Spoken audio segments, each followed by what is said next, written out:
Hey, what's up, guys? It's King with Casualism Gaming, and we need to have a little talk.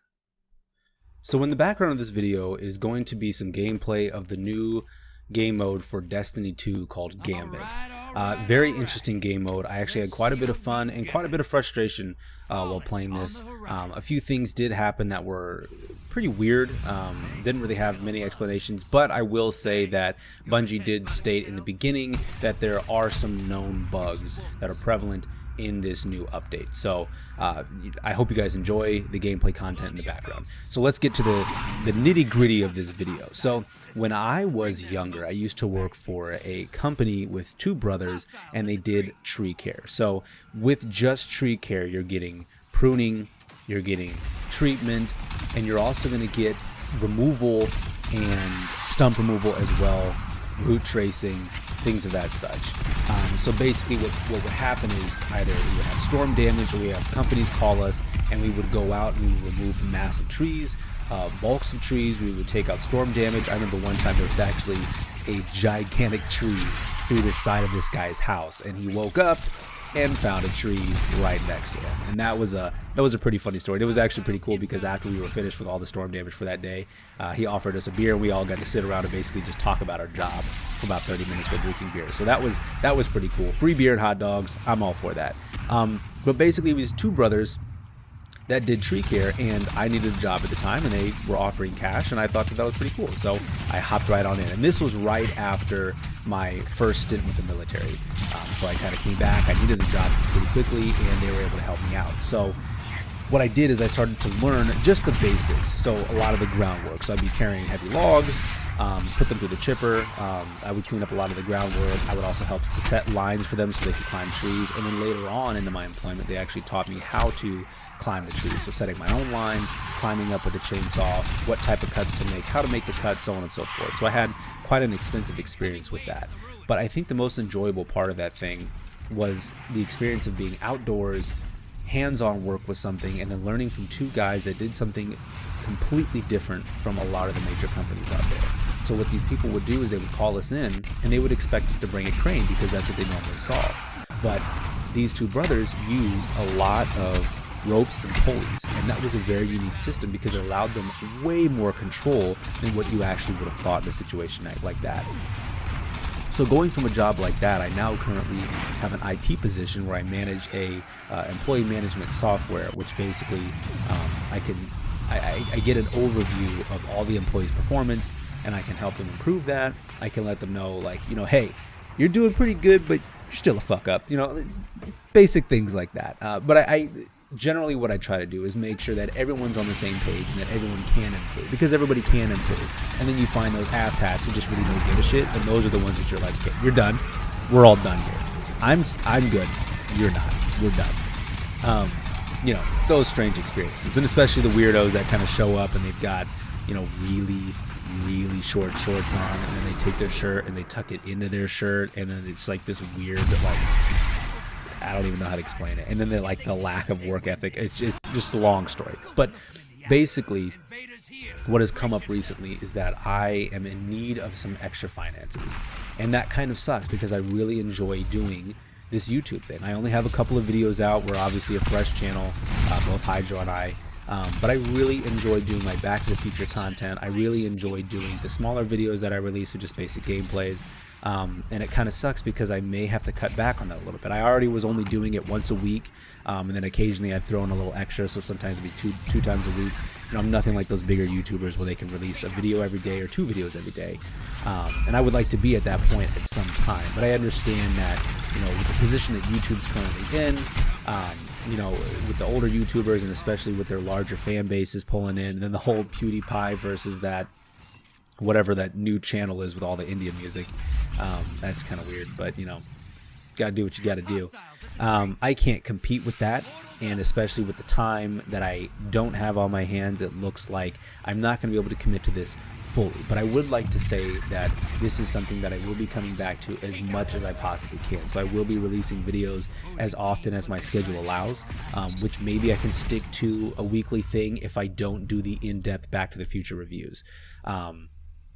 So it will most likely just be gameplay or beta footage or maybe a review of something, something quick 10-minute video, but I will not be able to release those. To me personally, my most enjoyable Back to the Future reviews, and hopefully at one point I can come back to them, which I would really love to do, because this is a passion of mine. I haven't put any advertisements on any of my videos. I'm not charging for any of them, and I haven't even started a Patreon because I wanted people to understand that this is a passion first and foremost. It's not about the money for me. It's not about trying to just get as many fans as possible so I can get my name out there. Really, it's just about taking my weird and strange ass personality, the fact that I love to play video games, and then the fact that I love older games out on the internet, and especially combining them with just a strange review. That's just what I love to do. So I just wanted to put that out there, and I'm probably gonna let this Destiny gameplay play out for a little bit longer. I had some comment on it, and I don't know where that audio file went, so yeah, I'm not too sure. But just to kind of finalize here, I will say that Destiny is trying to make a comeback. I'm not exactly sure how strong that comeback is going to be.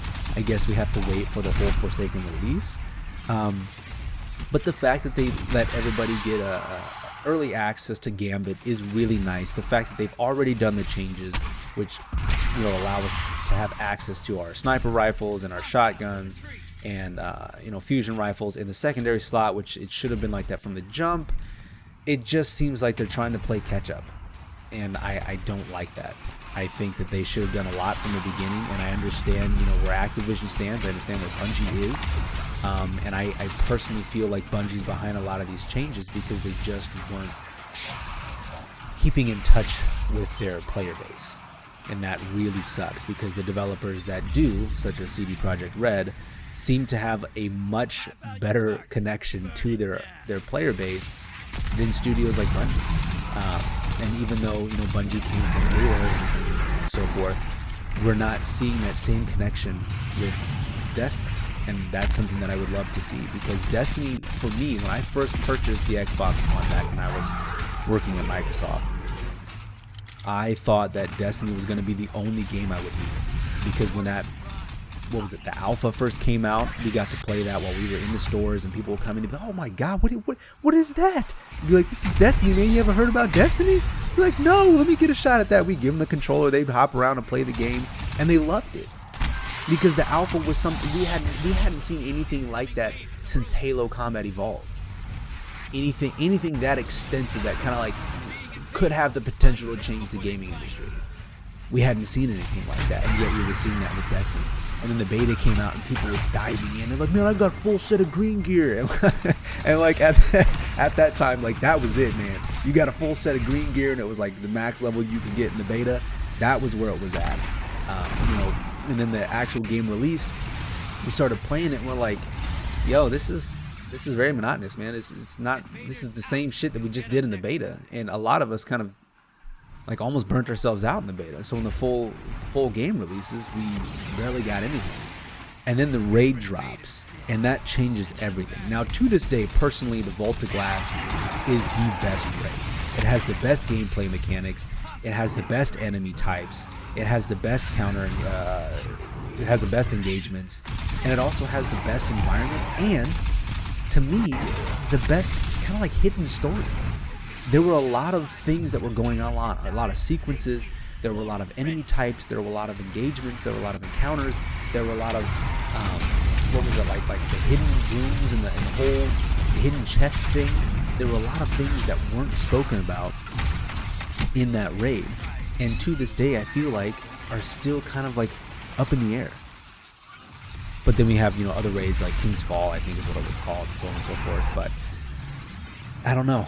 Destiny 2 is trying to make a comeback, and I guess we'll see exactly how well it plays out. We will see. So if you guys have enjoyed any of my content, please let me know. Please let Hydro and I know.